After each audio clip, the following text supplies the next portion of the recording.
Good morning. Merry Christmas po sa inyong lahat. Sa mga konting tips lang to sa inyo. Sa yung mga uuwi ng Bicol.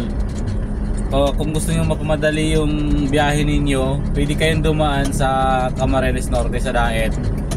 Kasi yung yung Quirino ay andaya yata yung sa Meragay, sa May Lupi. Medyo mahaba na yung mga sasakyan doon, pila na sasakyan. Halos baka mamaya pag doon kayo dumaan, abutin kayo ng Christmas dyan sa kalsada, kasi marami nagkupo sa internet na mahaba na yung pila ng mga sasakyan, yung mga upauwi ng probinsya.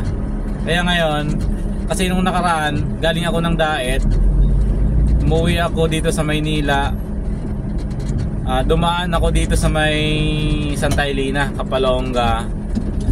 Kasi yung sa may Labo, putol yung tulay din, naglandslide din yung kalsada dyan. Kaya ngayon pinadaan ako dito sa Kapalonga. Mas maganda pala yung dumaan niya kasi walang gaanong sasakyan.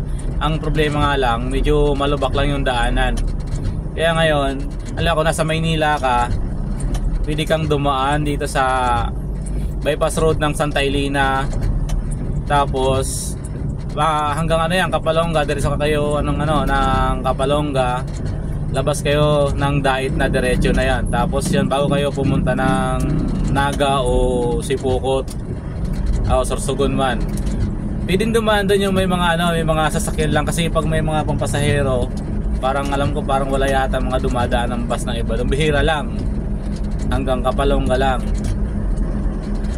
Kaya yun ang tips ko sa inyo. Yung mga uwi ng Bicol ngayong Christmas, pwedeng dumaan kayo ng Santa Elena, Kapalonga to Daet. Ayan. Kasi uuwi din ako ng Bicol, baka siguro Sunday. Doon din ako dadaan. Yan. Ingat mga baheros.